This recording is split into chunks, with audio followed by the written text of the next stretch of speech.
What's going on, everyone? Welcome back to another Battle Spirit Saga matchup video. Apologies for the hiatus. I know it's been a couple weeks since the last upload, but I did go to Columbus, so that weekend I couldn't really edit and get ahead for the next week, and I came back and went straight into 8 days of work, which is why I didn't edit for last week either. I was pretty fried, so happy to finally get back to uploading videos, and it is another Purple Curse versus Red Pterosaur matchup, but it's game 2. Some more, fun stuff happened throughout this match, so excited to finally get this one up. And this week we'll be recording some new stuff for next week as well, so me and Steph will both have some good stuff going up on the channel soon. But without further ado, let's jump into this game, and I'll kind of talk about my experience at Columbus while we go through it as well.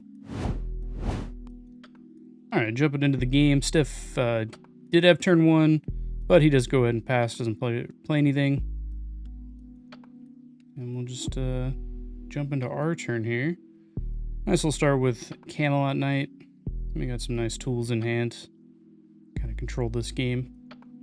Yeah, let's talk about Columbus for a little bit. Overall, I think the event was okay. Obviously, there's a lot of people there, which is great to see. Turnout was pretty fantastic. Fortunately, the start of my trip, a little rocky. There was a plane moment with some bad turbulence that was pretty scary. I'm typically not the type of person that is afraid of flying or anything like that, but it was a moment that did kind of rattle me for the trip. So it kind of started off rocky.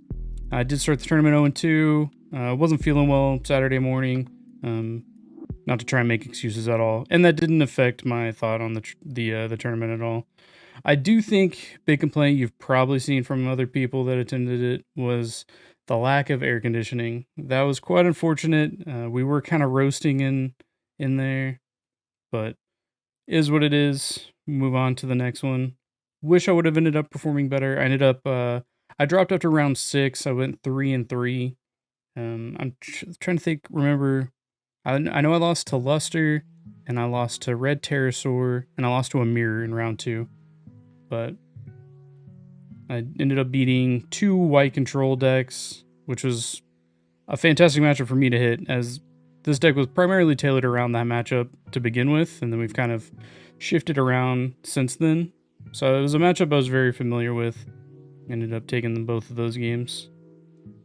One of them was extremely long game 2, as they had 3 axe biters down. I just had to go wide enough to end game, which is pretty wild, but we got it done. And I can't remember what my third win was against. You guys could check out my Twitter down in the description. I had live tweeted that. I don't use Twitter a ton, but when I do go to tournaments and stuff, definitely plan on tweeting out how things are going and live updating after each round like I did in Columbus. So you guys can check that out and see how things went for me as we were going. Early life lead here. I think Steph's contemplating if he should attack with Overaptodon. I'm just pointing out he does have an absolute ice shield, which for me personally, when I play like Pterosaur or any sort of aggro-centric deck, even this purple deck, having an ice shield is one of those where I feel like I can attack, especially because Steph has the cores to pay for the ice shield if he needs to. I do have a Beldegor in hand. It didn't really bait him into anything by telling him that. I'm going to get rid of the Flame Rat here, which I would have gotten rid of anyways, had he not attacked with Overaptodon. But I guess it is something to consider maybe if I had 2 Beldegors in hand. Could have been a little bit of a sticky spot for him. Also, in Columbus, one of you guys came up to me and asked me if I make YouTube videos, said you watched the channel, that you learned a lot from it. So I just wanted to say shout out to that person. Apologies, I didn't catch your name while we were at the event, but drop a comment down below if that was you. It was great to meet you. Honestly, you coming up and saying that you learned from the channel, that was the highlight of the trip for me. That was better than hitting top 32 and qualifying for Pro Tour. That's why I make these videos. Things like that is awesome. So if any of you guys ever run into me at an event or anything like that, please come say hi, say something, because that's why I do this.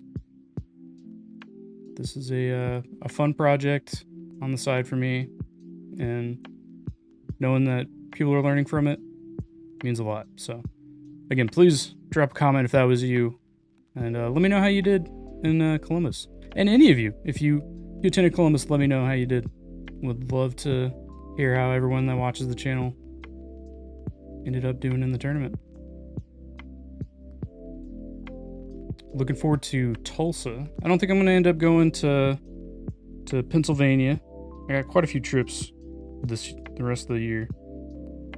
So hoping to make it to Tulsa though, and hoping the boys will be able to go too. Sounds like we're going to try and drive up after work Friday night and have a good time in Tulsa playing some cards, slinging some cardboard. Steph here getting some value out of his nexus that restands confronts. Do end up deadly balancing. He gives up the Overraptidon. Smart, as now he gets to clear the board.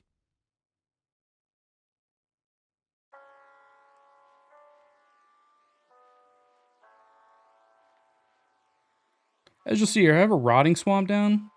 Don't really get any value out of it this game, and I feel like it's a card that after playing in Columbus, I probably am going to drop from the deck, as I feel it doesn't get a ton of value.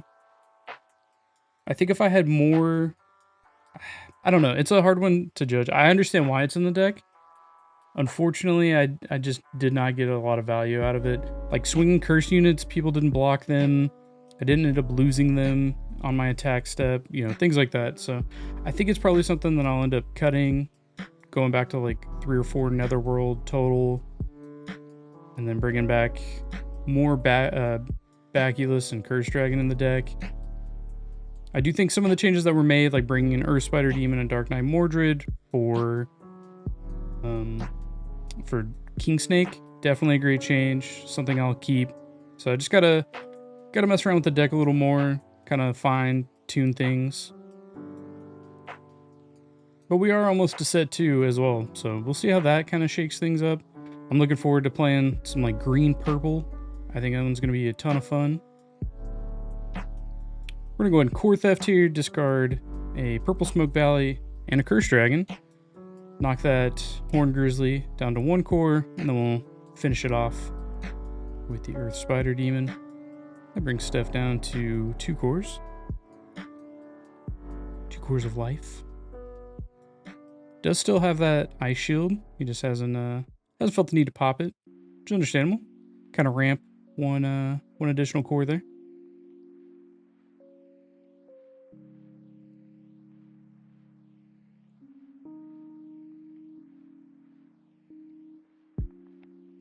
Volcanic Canyon going down. And then in Steph fashion, here we go, card draw. Couple charge draws. Excuse me, a couple cards from charge draw.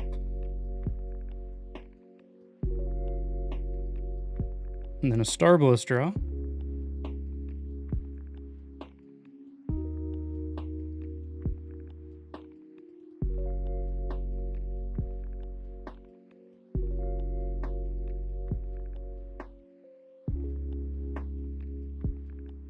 And then he's going to do Scorched Battlefield. Little Nexus variety for Steph on the board here.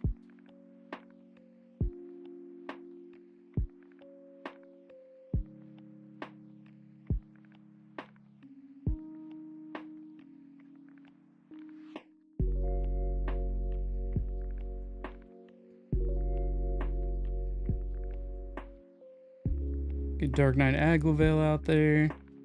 Just kind of core everything up here.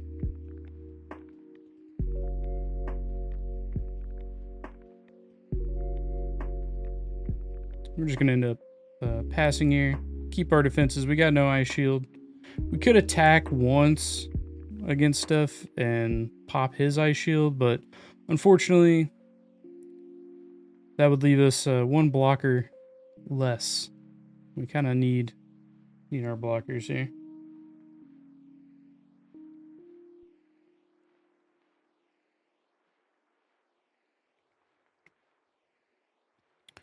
Imperial Thunder Dragon Seagworm going down.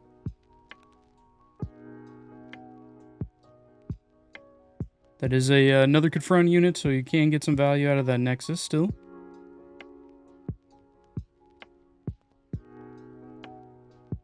Dilophosa.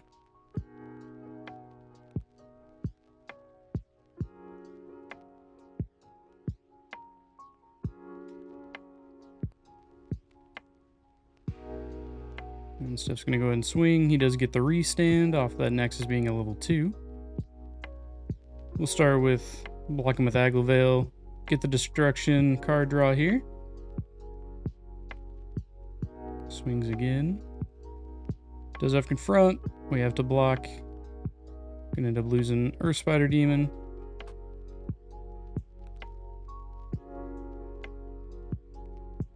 Because we lost Earth Spider Demon, we are able to get Beldegor out.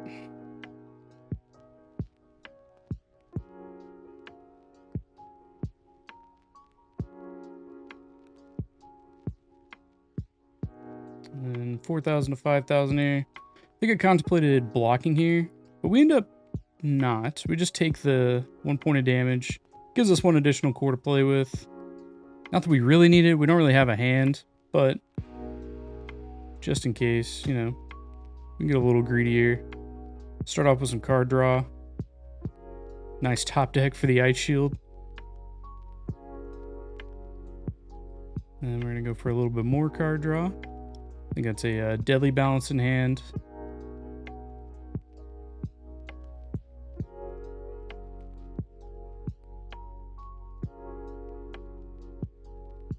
Kind of spread our cores out here.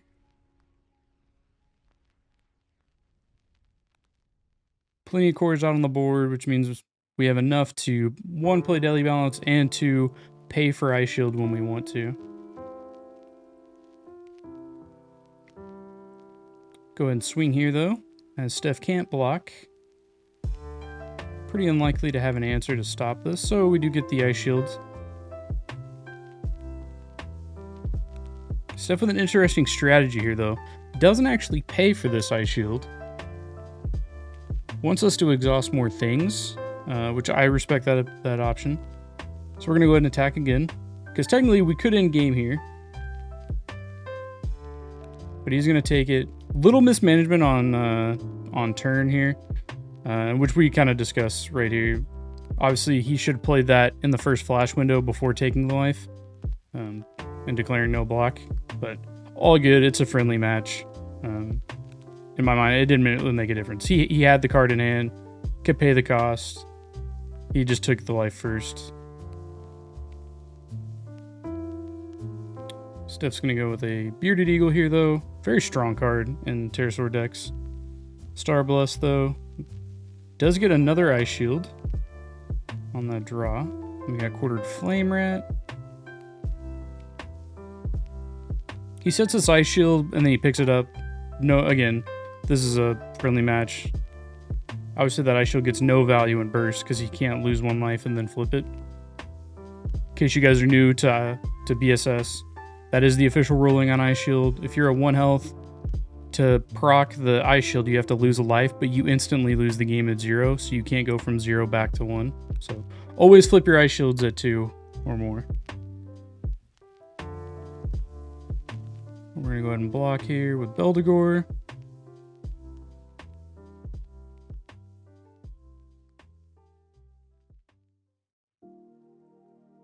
Does get the restand on the Seagworm.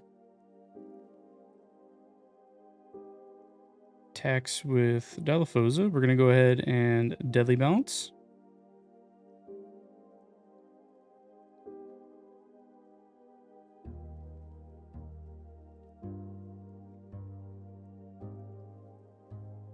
I think had he not chosen that, he would have... So Steph chooses the Dilophosa, but in hindsight, it probably would have been better for him to not.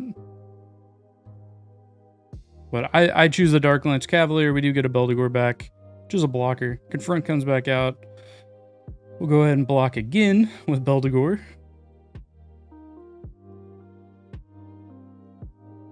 And then we get the Cornered Flame Rat. I have no way to really handle that, so we're just going to go ahead and flip Ice Shield, and we'll pay the 4.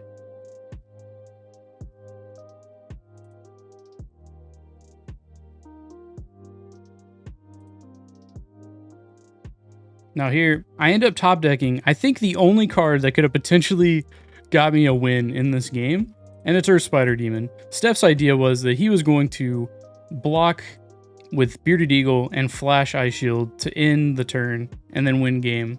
Unfortunately for him, I draw Earth Spider Demon. I can remove the 1 core from Bearded Eagle, which means he has no blocker and he has no flash window. Well, he has a flash window, but he has no blocker to prevent the 1 damage. So, unfortunate turn of event for Steph there. We end up coring everything up too, so even a Burning Force in hand wouldn't have saved him. Yeah, we removed the 1 core from Bearded Eagle, and that's how we end up taking the game. Well, guys, again, I hope you enjoyed another Purple Curse mid-range game. Like I said, during the match, definitely some changes coming to the deck after playing in Columbus, but this match was from before Columbus, but it was still a fun one. Great top deck at the end to win the game. Had I not got Earth Spider Demon, I don't think there was a way I win, as even Maduke, like we were discussing after the game, maybe Maduke was the answer that I was looking for, but even then he could have swung under Maduke and it wouldn't have mattered, right? So that ended up playing out pretty well for me. Yeah, Earth Spider Demon coming in clutch, removing that 1 core off Bearded Eagle, and always put more than 1 core in your spirits against purple. That's definitely going to help you out quite a bit. Again, if you were the one that came up to me in Columbus, please leave a comment, let me know. It was great to meet you, and hope to meet more of you guys at future events. Hopefully Tulsa will be the next one I go to. Till the next video, guys, have a great one, and hope to see you back for the next one. Take care.